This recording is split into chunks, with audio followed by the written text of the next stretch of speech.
Hey, Kara. May bagong squirrel. Ito, nandito yung luma. Andyan pa? Ayun, oh. Ayun yung luma. Baby siguro yan. Hindi rin makalakad. Oh, mga baby pa eh. Pero siguro may mga sakit yan. May mga squirrel dito, guys, na hindi makalakad. Ito, may uso na namatay. Nilibing ni Kara dun sa ano. Tapos ito naman. Ito isa. Ito yung unang nakuha ni Daddy. Yung pila, hindi makalakad eh. Ito rin, oh. Hindi makalakad. Saan kaya galing yan? Baka dyan sa mga butas. Nag-iisip na naman siya. Nakalusot. Pwede pa ganito. Tiyan natin kung anong gagawin niya. Para siyang nanay. Hindi dila-dilaan. Dadalhin ni Kara ito. Dadalhin niya dito. Binugbog mo na eh.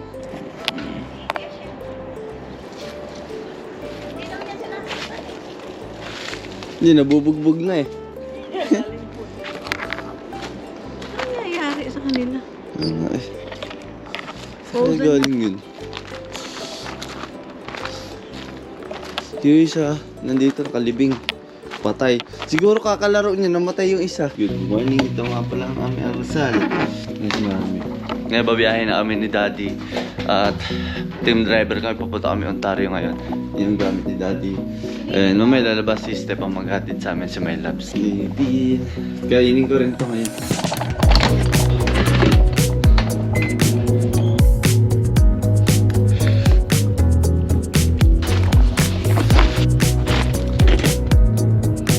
Good morning. Turbo ka pa.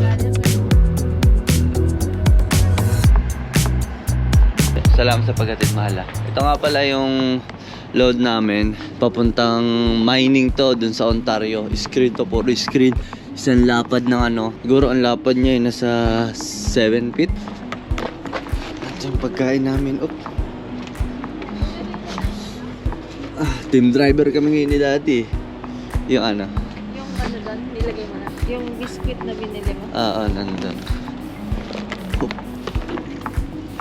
Pakisupport na rin si My Love sa kanyang YouTube channel. Meron siyang upload na bago ngayon. At mag-upload pa, patuloy na mag-upload. Subscribe nyo naman, pakisubscribe. Tsaka sa follow na rin sa may kanyang Facebook page, sa YouTube tsaka sa Facebook page na take a step naman sa Facebook. And sa YouTube is Stephanie Ansigni yun.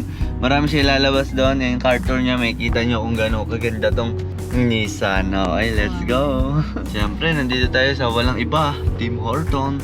Ito na yung kape namin. Sorry mahal, nagkalat ako sa ano mo. Si Daddy, huwag nyo kalimutan na i-follow ang kanyang Facebook. Kaya check na lang yung trailer. Ayan, ito si My Loves. Susi pala. Susi pala. Dadalhin mo pa, wala na ako. Bye-bye, love you. Bye-bye. Mamimiss kita. Wow! For the vlog! Salamat sir. Ayan. Allergy yun ah. Alam mo naman kung ano ko eh. Cuties, Porcelana. Mawawalan na naman kami ng mga 1 linggo, 2 linggo, depende sa magiging biyahe namin. Pero papunta kami ngayon sa Ontario. Dadaan lang kami na stay back para ibigay ni Daddy yung kailangan ibigay sa ibang driver. Ayun. Ano dahil kayo stay back? Oo, kasi merong nagkabil sa damit ni Daddy. Sa mga gusto nga pala magabil na damit ni Daddy, wala, hindi gusto hindi gusto pero yung mga damit niya na Filipino Tracker 4, napakaganda, napaka-fit. Pwede siya pantrabaho. Ano siya, dry fit siya eh. Tapos malamig sa katawan, lalo sa Pilipinas sa tag-init. Kontakin nyo lang si Filipino Tracker Pro ng yun, or comment kayo dun sa mga video niya na gusto yung mag-avail ng damit. Mura lang yun, kasama, pero kayo nang bahala sa shipping kapag malalayo. Thank you so much sa pag-attend. Saan ito lalagay? Pakarami ng truck namin kaya ay truck ni Daddy. Pero mukha siya malinis dahil nakakarpet. Marami ang mga paligid. Yung vacuum namin wala. Pero nakakahigop. Nakakahigop naman.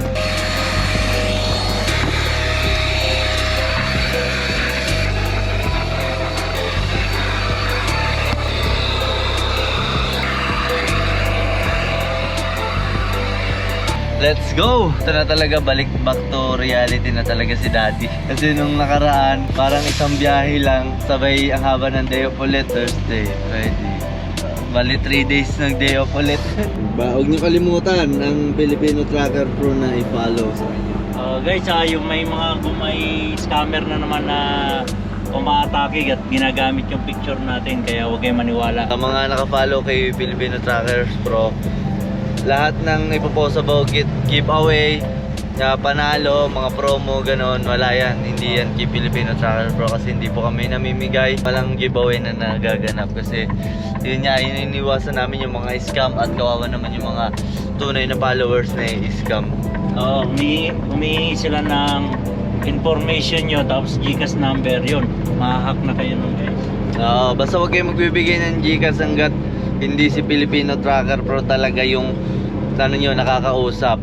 Kung para legit nyo na siya ba talaga, tawagan nyo, i-call nyo, i-message nyo, i-video call nyo. Huwag yung tawag lang kasi pwedeng dayain nyo. Video call talaga. Tapos mangingi kayo ng sign kung totoo ba yung video call na yun, may edit lang yung ganun. And sa mga followers si Filipino Trackers Pro, napakarami yung 170,000 kayo. Paki-subscribe na lang din ako. And pati si Take a Step, si My Loves yun. Huwag nyo kalimutan na i-follow kasi marami pang ilalabas ng mga video. And yun, hindi mailabas kasi yung tip viewers eh.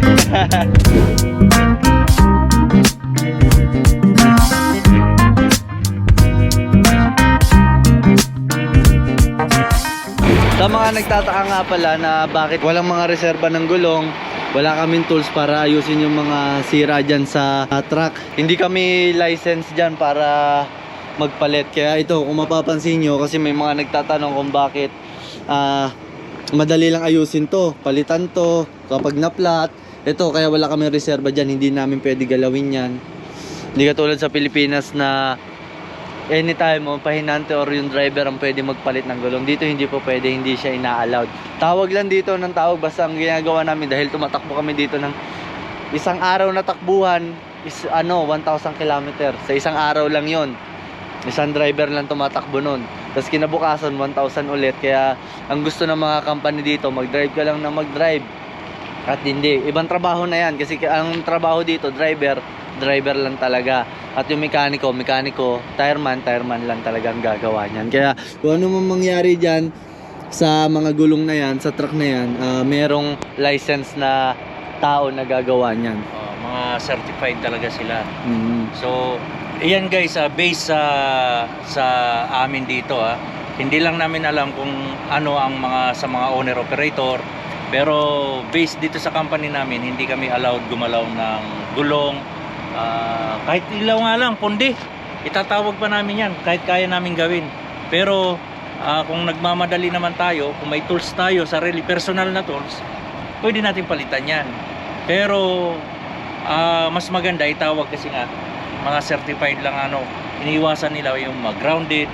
Magkaroon, mas lalo magka-problema kasi hindi naman ang driver, hindi naman lisensyado para ayusin niya. Mamaya mas lumala pa yung problema. Priority lang namin itong load, yung mga gulong na dapat i-report, yung truck ko ano dapat i-report dun sa truck. Yan lang ang obligasyon namin. Drive lang. Kaya naman namin palitan. Itong gulong na to, kung may flat yan, kayang tanggalan kasi lalo na ako, nakapag-try na ako magpalit ng gulong nung pahinante ako ng 10-wheeler. Na-flat yung gulong namin, kami ang nagpalit, kami dahil may reserba. Kaya naman.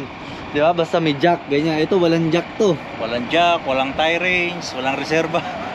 Tsaka ayaw din naman ng company namin na gawin namin yun. Unahin, kasi mas tatagal ang trabaho. Dahil meron namang ibang lisensyado dyan na gagawa. So, kunyari, may problema ka, kahit maliit na problema lang, itawag lang yan eh.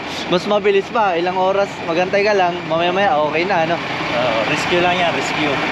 Yun guys, kaya sa mga nagtatanong, bakit hindi pa namin gawin, bakit madali lang gawin, dahil hindi na-allowed ng company kaya hindi namin ginagawa. Kasi ginagamitan ng torque wrench yan, balance lahat yung paghigpit niyan. Hindi katulad sa atin na mano-mano, pwede talaga natin gawin. Dito ginagamitan ng torque wrench, balance lahat ng paghigpit. Dahil sa layo ng takbo, isang araw 1,000 km.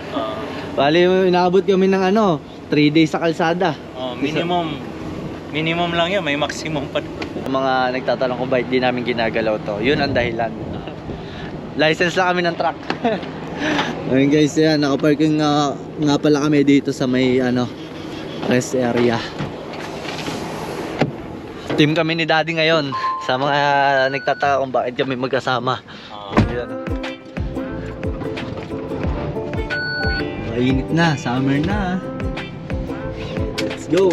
Takbong pogi lang daw.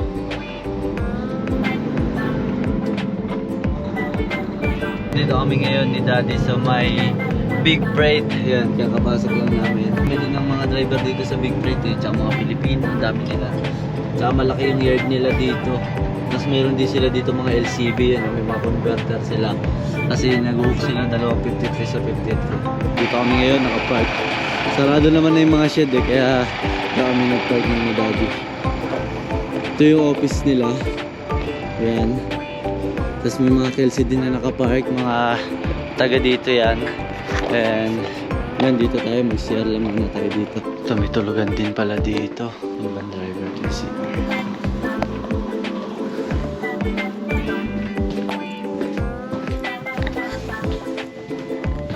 Ito yung mga tambayan. Kasi yung office din sarado.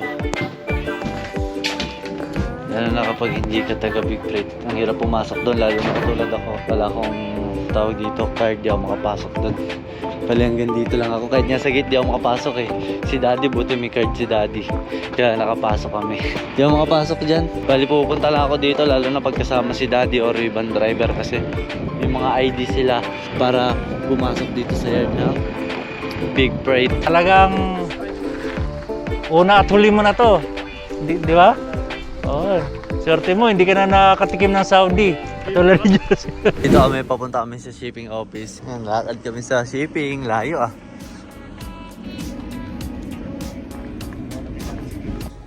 So yun guys, tapos na kami mag-orientation sa security. So one at a time daw ang pasok ng truck. So inisyuhan kami ng ID for 1 year, valid for 1 year. So yun guys, dito kami nagbaba sa taas ng mining na to. Ayun si Christian, tinanggalan ng strap yung So nandito kami sa ibabaw ng bundok. Mag-unload. Kaya tayo isang bato. Mamaya may daya mo dito. So tapusin muna namin to guys dahil mabilis ang spot lang to ng video. Yan. Ang karga natin ay mesh. Ano to? Mesh wire. Mesh wire. Kumbaga sa Pilipinas, kung tawagin yan, steel matting. Yan, pero Pinapanood ako, ginagamit din sa mga Islam. oh, yan nga. Sa mga sayeg yan. Oh. Para buo na agad siya. Siguro yan din ang gagawin nila diyan eh. Okay, let's go. Tapusin muna natin to.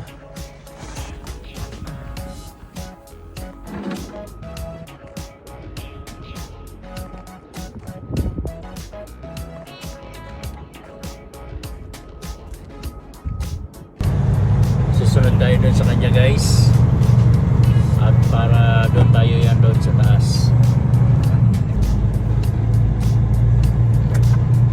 Akala ko doon tayo sa taas. Dito pala sa baba. Bababa na naman tayo.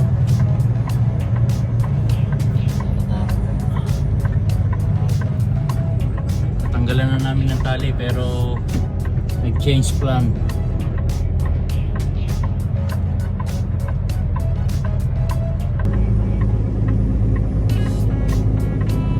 Takot. Walang strap, palalaning. Wala na kaming strap tapos ang lalim, pinatakbo kami. Palusok. Taas pa naman nito. Okay na dun, palusok pa dun.